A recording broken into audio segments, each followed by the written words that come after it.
Thank you, Chairman Cruz, Ranking Member Hirono, and members of the committee. Antifa is not a myth.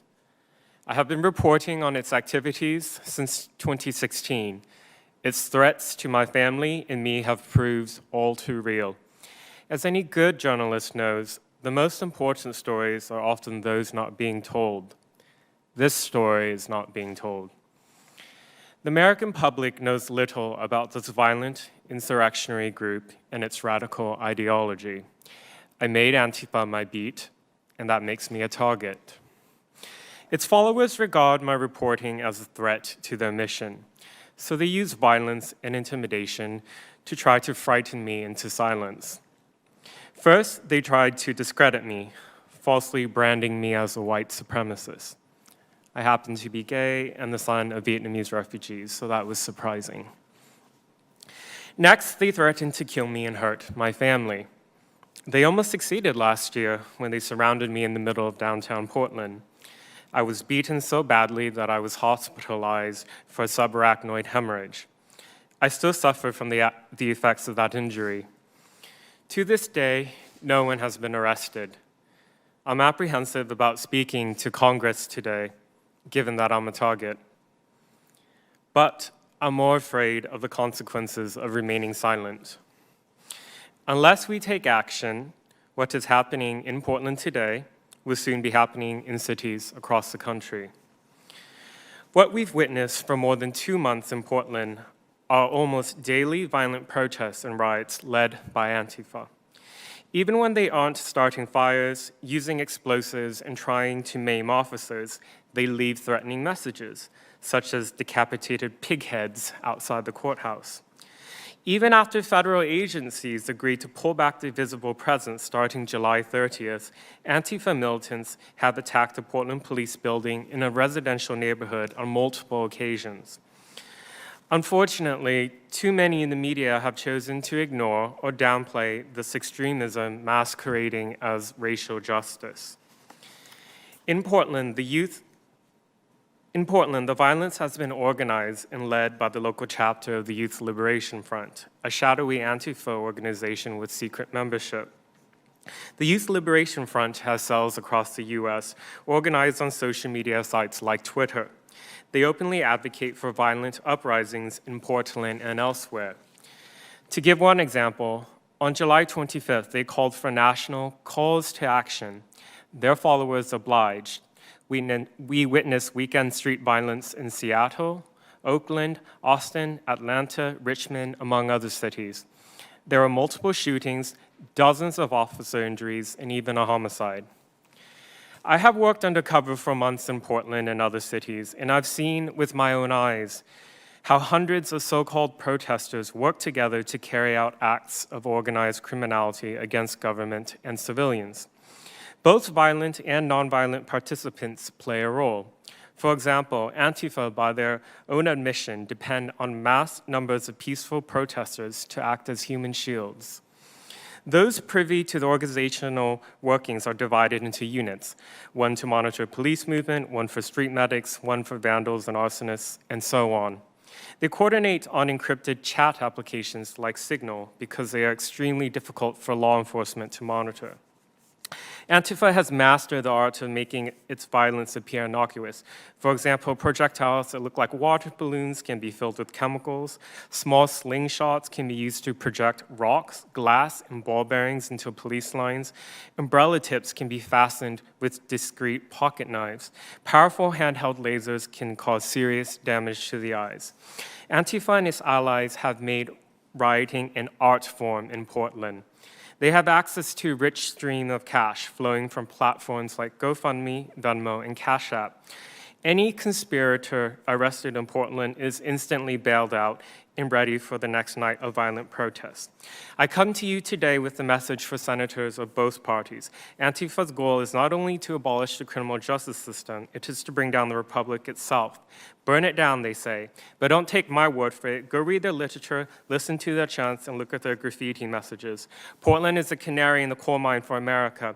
Look to my city to see what happens when a group like Antifa is left unchecked. Thank you. Thank you, Mr. No. Professor Turley. you, Chairman Cruz. Ranking Member Hirano. It's an honor to appear before you today to discuss the growing threat of free speech in the United States from an array of extremist groups. The protests in the aftermath of the killing of George Floyd have served to focus attention on the transcendent issue of racial discrimination. I think we all agree we cannot let this moment pass for a national dialogue on racial justice. That dialogue, however, is increasingly turning into a diatribe on our campuses, on our streets, even in our media. We're losing the opportunity to reach consensus because of rising violence and intolerance for opposing views. If we are to come together as a nation, we have to be able to speak to one another freely and without fear. I welcome this hearing because I fear that we are at a crossroads in this country on free speech. We're witnessing unprecedented erosion of this defining right in our democracy. The protests around this country involve a wide array of groups on the political spectrum, from both the far right and the far left. I discussed that in my written testimony. However, Antifa is arguably the most successful anti-speech movement of this generation, using physical threats and intimidation to silence those with dissenting views. It is all part of achieving what Antifa calls no platforming, or denying people with opposing views the ability to be heard. Recently, the alleged Antifa ringleader, who led efforts to topple statues in Washington, D.C., proclaimed the movement is winning. He's right. They are winning. They're winning because universities are now effectively blocking conservative and opposing speakers. They're winning because the media and politicians downplay such violence. They're winning because local authorities are ordering police to stand down or prosecutors to drop charges. And they're winning because free speech is being treated as a destabilizing or threatening factor in our schools and society. In my written testimony, I explore ways for Congress to reinforce free speech through a mix of measures from federal enforcement to federal funding. It is by no means an easy task because government enforcement itself can chill free speech. However, threats against free speech have now reached a critical mass in our schools and on our streets. We can either act or we can remain passive pedestrians to what inevitably comes next. House Judiciary Chairman Jerry Nadler recently said that accounts of Antifa violence in places like Portland are a myth. Antifa is no myth. The decentralized organization and fluid communications used by Antifa groups give superficial support to such denials.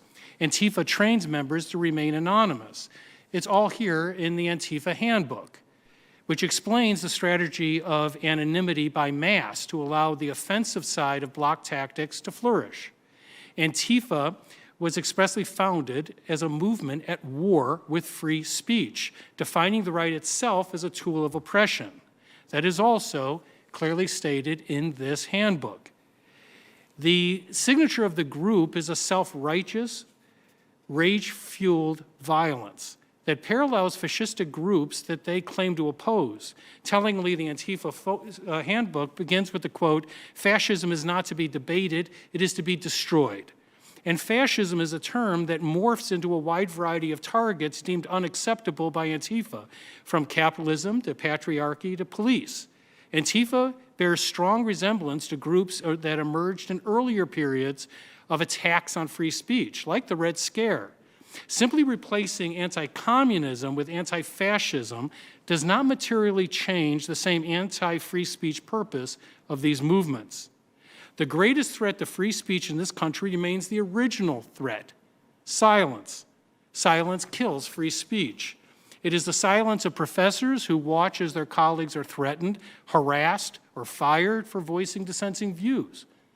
It's the silence of students who watch their fellow students as they are attacked for voicing their own beliefs. It is the silence of reporters who watch as their colleagues are fired or forced to retire for writing opposing views. Most importantly, it is the silence of politicians who refuse to protect the exercise of free speech. Let me end by saying that during the Red Scare, Attorney General Charles Gregory said this about dissenters: "May God have mercy on them, for they need not to expect none from an outraged people and an avenging government." The avenging elements in our society are now found in groups like Antifa, and a growing number of writers, academics, and others who are embracing orthodoxy over diversity of thought. Antifa and related groups thrive through intimidation, and they prevail through inaction. All that is required for free speech to die in America is for America to be silent. Thank you very much for allowing me to speak today. Thank you. Mr. Schindler, your testimony now. It's a great honor to testify today before the Senate Judiciary Committee Subcommittee on the Constitution. The federal government has a fundamental responsibility to protect the civil rights of all of its citizens, and paramount among these rights are freedom of speech and assembly. I hope my testimony today will correct some fundamental misunderstandings regarding the nature of the movement known as Antifa, which seeks to deprive Americans of these rights. Antifa is an anarcho-communist movement whose goal is to use physical violence and intimidation to terrorize American citizens, to disengage them from the political process. While they do this under the cover of anti-fascism, the reality is that Antifa defines the entire American political system, regardless of party affiliation, as fascism. Antifa developed out of the communist urban guerrilla and terrorist movements of the late 1960s and early 1970s, such as the Weather Underground and Germany's Red Army faction. As a result, it possesses operational experience developed over more than half a century of radical left-wing organizing and political violence. Law enforcement has largely failed to understand the nature of this threat. Seeking a rigidly hierarchical organization, some analysts have even concluded, against all evidence, that Antifa does not exist in any meaningful sense. The reality is that Antifa demonstrates an elaborate but non-hierarchical structure. The most basic structure of Antifa is the affinity group, which is described by the pro-Antifa website CrimeThink as the essential building block of anarchist organization. It's a small cell of individuals who are known to one another, who agree to come together to participate in direct actions. Those include sabotage, vandalism, and premeditated assault. Affinity groups then come together to form clusters, and a large cluster may organize actions using what are called spokes councils. Antifa chapters form at the city level and join regional networks such as Torch Antifa, the largest Antifa network in the United States, as well as national and international networks. Antifa websites describe in detail how to organize affinity groups and chapters, how to vet potential members, prevent infiltration, and securely communicate. Such websites play a key role in spreading propaganda, distributing new tactics, techniques, and procedures, and raising calls to action. One example, the Antifa website It's Going Down distributes a Forming an Antifa Group manual. Particularly noteworthy, the manual describes Antifa chapters as incurring obligations to support regional and national Antifa networks, who then in turn make greater resources available to chapters. This support extends internationally, with many American Antifa groups linked to the International Antifa Defense Fund, which has provided financial support to Antifa in 22 different countries. While overall dollar amounts are low, the International Antifa Defense Fund does represent clear evidence of organizational activity across national borders.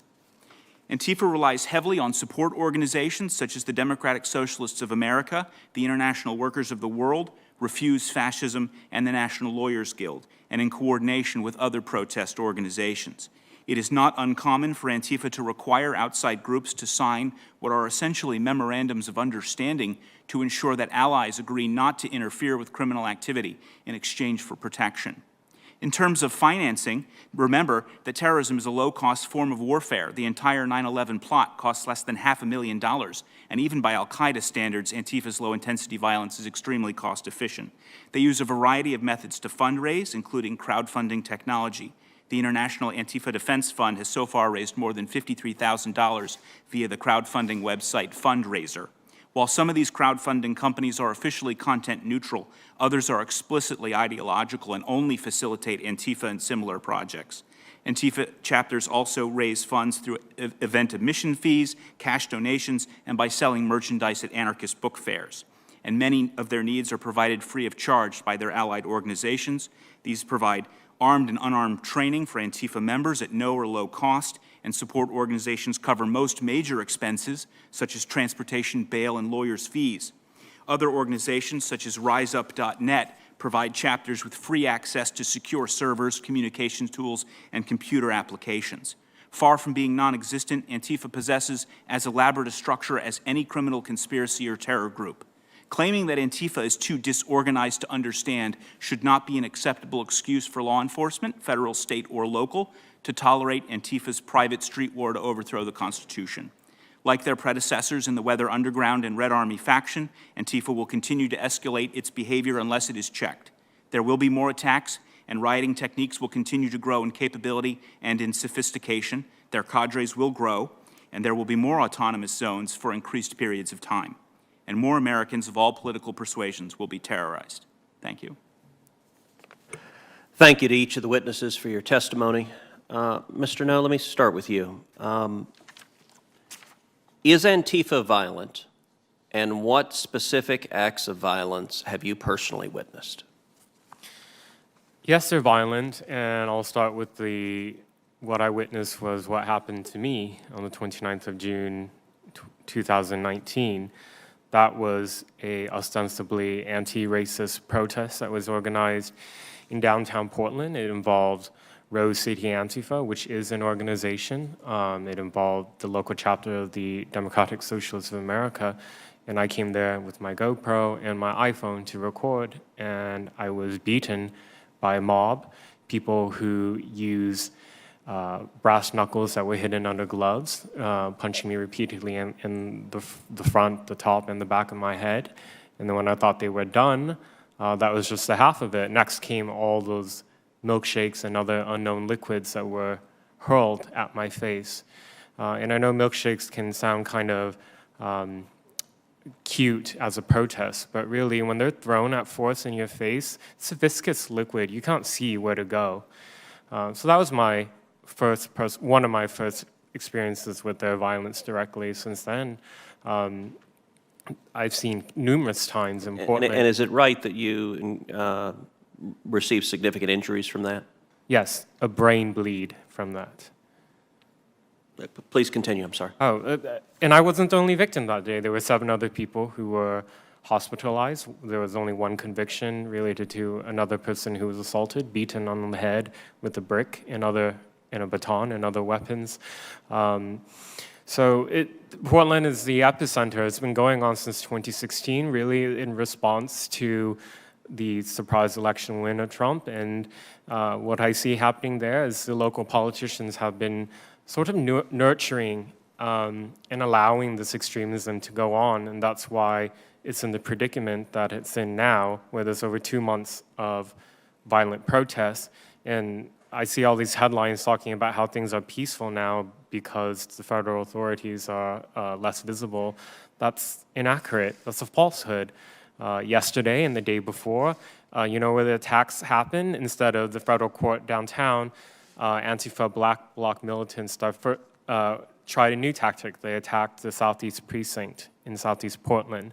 So this problem is not going away. It's continuing, and hopefully my testimony here to Congress shows that I don't come with a partisan message. If you read their literature, they're very clear in calling for the abolishment of the U.S. Professor Turley, you testify that Antifa is profoundly anti-speech and violent. Can you elaborate on that, please? Yes, if you go through the Antifa handbook and look at their literature, it's quite express. You know, as stated in the handbook, they reject the premise of what they call a classical liberal view of free speech. Specifically, they object to statements like, I may disagree with what you have to say, but I would give my life to defend it. They reject that. They believe that free speech itself is a tool of oppression. And that has been the message on campuses. What I thought was disturbing about these statements that Antifa is a myth is that many of us on campus have been dealing with Antifa for years, and Antifa is winning. I mean, there is a tremendous movement an anti-free speech movement in the United States. My testimony doesn't really go to these protests. I think that both the far right and far left are doing bad things in these protests. Antifa members have been arrested in these protests. Antifa groups like Rose City Antifa have been leading some of these efforts. But my greater concern, and the one that I would hope that members would look at, is this anti-free speech movement that Antifa is part of. I've been teaching for 30 years. I have never seen the level of fear and intimidation on campuses that we see today.